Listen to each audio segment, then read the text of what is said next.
8 बज चुके हैं। बारात भी आने वाली होगी, लेकिन हालत ऐसी हो रखी है कि सबको बता दे तो इज्जत उतर जाएगी और ना बताए तो भी इज्जत उतर जाएगी। अब का कैसा का जाता है, करम फूटा रहा हम सब का।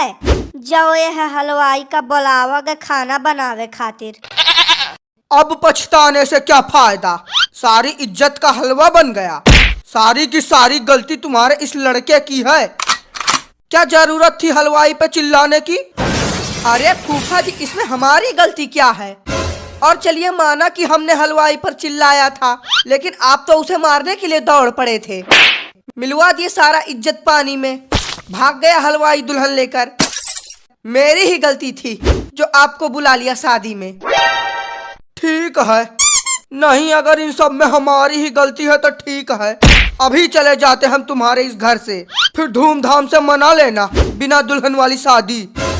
साला खुद के बेटे बेटियों को तमीज सिखा नहीं पाएंगे और गलती देंगे दूसरों की। और ये बच्चा, ये तुम सामान लेके कहाँ जा रहे हो?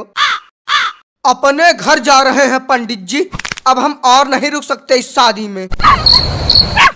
नहीं बच्चा, तुम ऐसा नहीं कर सकते, क्योंकि यहाँ बारात पहुँच चुकी है और हमारे अनुसार बारात के पहुँचने पर यदि कोई घराती घर छोड़कर बाहर जाता है तो ये बहुत ही बड़ा अपशगुन होता है और इसके कारण होने वाली शादी भी टूट सकती है। हम चाहे घर छोड़ के जाएं या ना जाएं, ये शादी तो वैसे भी टूट जाएगी।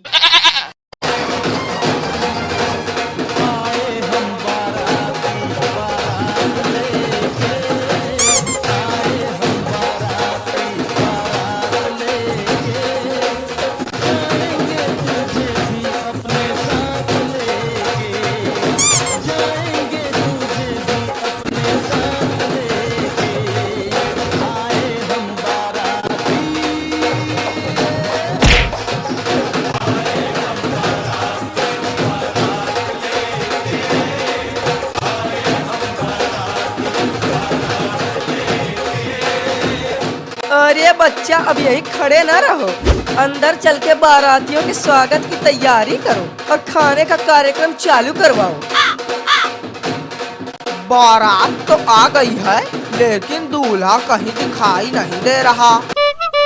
अरे चाचा, लगता है कि तुम्हारे बालों के साथ साथ तुम्हारे आंखों की रोशनी भी गायब हो गई है। वो क्या कार में सफेद शेरवानी में काला दूल्हा बैठा हुआ है? काला दूल्हा?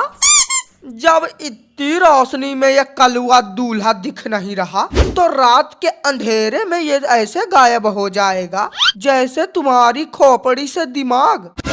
साला एक तो वैसे ही सुबह से भूखे पेट बैठे हैं ताकि शादी का बढ़िया बढ़िया खाना खा सके, और यहाँ घर वाले हैं कि खाना पीना शुरू कराने का नाम ही नहीं ले रहे हैं।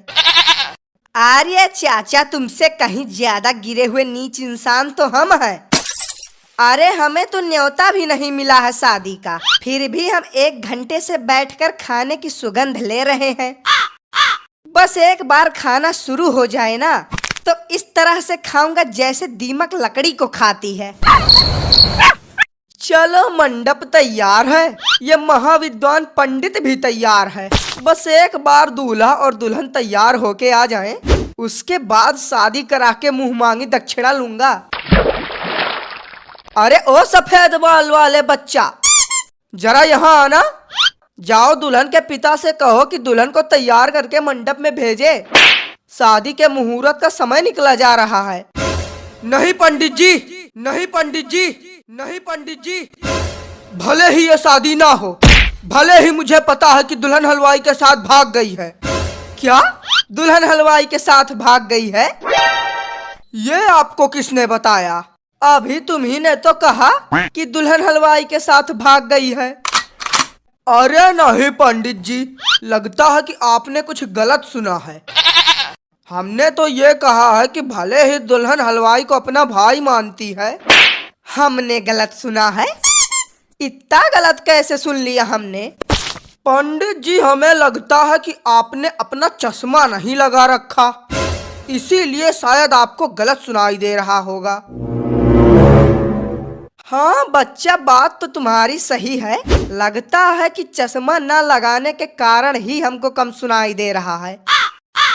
चलो बच्चा, कोई नहीं, इतना भूल तो हो ही जाता है।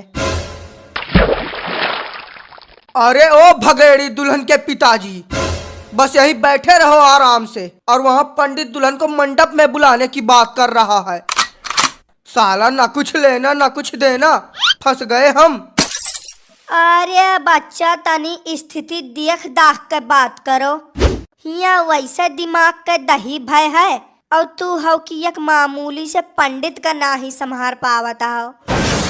हाँ तो उसी दही की लस्सी बना के पी लो। साला यहाँ इज्जत दांव पे लगी है, लेकिन बातें भी करेंगे तो खाने पीने वाली पेटू कहीं के। अरे ओ चाचा। हाँ बोल भतीजे। तुमको कुछ गड़बड़ लग रहा है या नहीं? हाँ भतीजे, गड़बड़ तो है। जिस हिसाब से सजावट हो रखी है उस हिसाब से खाने के आइटम कम है। अरे चाचा, क्या तुम हाथ धो के खाने के पीछे ही पड़ गए हो? जरा ध्यान से देखो, दाल में कुछ काला लग रहा है। नहीं भतीजे, मैंने 2 बार देखा है। यहाँ खाने में अरहर की दाल बनी है, दाल में कुछ भी काला नहीं है। हट भुक्खड़ बेअकील चाचा, तुमसे तो बात करना ही बेकार है। खाने के अलावा कोई और बात तुम्हारे दिमाग में घुसती ही नहीं। और यह बच्चा, भूख ही ऐसी लगी है कि खाने के अलावा कुछ सूझ ही नहीं रहा। वैसे क्या गड़बड़ दिख रहा है तुम्हें? गड़बड़ नहीं चाचा, महा गड़बड़ है। अब देखो, आज यहाँ शादी होनी है, लेकिन किसी के भी चेहरे पर खुशी दिखाई नहीं पड़ रही। इन सबको देख के ऐसा लगता है जैसे कि क्या जैसे कि भतीजे, क्या जैसे कि? इन सभी को देख के ऐसा लगता है जैसे कि दुल्हन घर से भाग गई हो। क्या दुल्हन घर से भाग गई? अरे चाचा, थोड़ा धीरे बोलो। अभी हमें भी पता नहीं है कि दुल्हन घर से भागी है या नहीं। हम तो बस खाली अंदाजा लगा रहे हैं।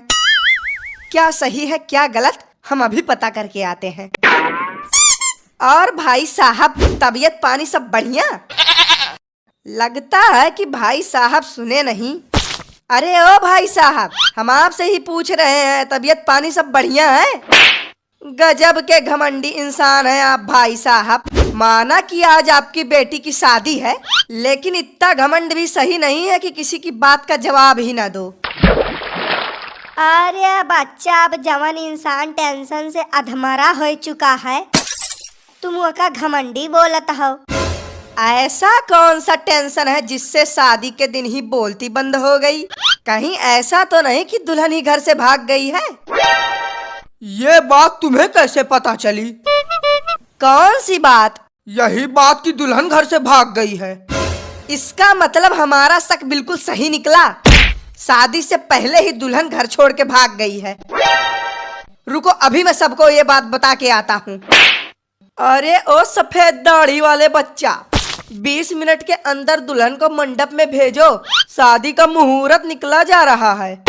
अरे पंडित जी, अब आप जाइए अपने घर, अब ये शादी नहीं हो सकती। शादी नहीं हो सकती? क्यों नहीं हो सकती ये शादी? अरे अभी हमारा दक्षिणा लेना बाकी है। आपकी दक्षिणा गई भाड़ में। यहाँ पूरी की पूरी दुल्हन को ही कोई भगा के ले गया है और आपको यहाँ आपकी दक्षिणा की पड़ी है। हो गया सत्यानाश, पता चल गया सबको। अब यहाँ शादी की जगह मातम मनाया जाएगा। दुल्हन भाग गई तो फिर अब शादी का क्या होगा? होगा क्या, बारात जाएगी घर वापिस। आप भी जाओ अपने घर और जो बचेंगे वो भिड़ के पीटो घर वालों को।